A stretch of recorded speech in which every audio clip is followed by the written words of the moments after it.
இந்தியாவையே திரும்பி பார்க்க வச்ச முக்கியமான கேஸை பற்றி நான் உங்களோட ஷேர் பண்ண போகிறேன். மறக்காமல் நம்ம சேனலை சப்ஸ்கிரைப் பண்ணிக்கோங்க. 2008 உத்தரப்பிரதேசத்தில் ஒரு குடும்பத்தில் ஒரு அப்பா அம்மா, 14 வயசு பொண்ணு, அதை தாண்டி அந்த வீட்டில் வேலை செய்கிற ஒரு வேலைக்காரன்.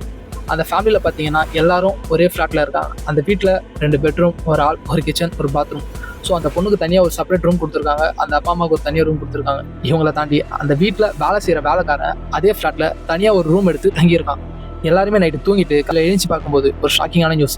இவங்களுக்கு தூக்கம் தெரிஞ்சிச்சு, எழுந்து வெளியே வந்துட்டாங்க. ஆனால் அவங்களுடைய பொண்ணு பார்த்தீங்கன்னா இன்னும் எழுந்து வரல. 2 பேருக்கும் செப்பரேட்டாக ரூம் இருக்குது. அந்த பொண்ணு பார்த்தீங்கன்னா தூங்கிட்டு இருந்தா உள்ள வந்து தான் லாக் பண்ணிருக்கும். ஆனால் இங்கே வெளியே யாரோ லாக் பண்ணியிருக்காங்க. ஸோ அவங்க அப்பா அம்மா வந்து அந்த தாப்பாள திறந்து உள்ளே போய் பார்த்தா அந்த பொண்ணை யாரோ தலையில பலமாக அடிச்சு கழுத்தறுத்து கொண்டு இருக்காங்க.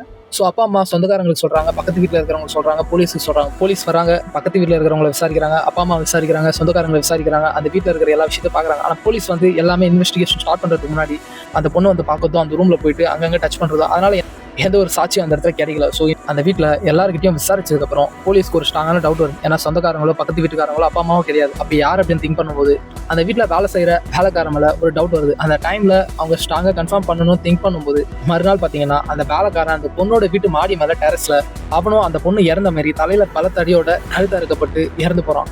ஸோ இந்த கேஸில் ரொம்ப கன்ஃபியூஷன் ஆகுது. இதுக்கப்புறம் என்ன பண்ணுறது தெரியாமல் சிபிஐ இன்வால்வ் ஆகுறாங்க. இன்வால்வ் ஆனதும் 2 விஷயத்தை கண்டுபிடிக்கிறாங்க. அந்த பொண்ணோட மொபைலும் அந்த வேலைக்காரனோட மொபைலும் கண்டுபிடிக்க முடியல. இந்த குடும்பத்தில் இவங்களை தாண்டி வேறு யாரும் வந்திருக்க முடியாது. வந்தாலும் அதுக்கு ஆதாரமாக எந்த ஒரு ப்ரூஃபும் கிடைக்கல.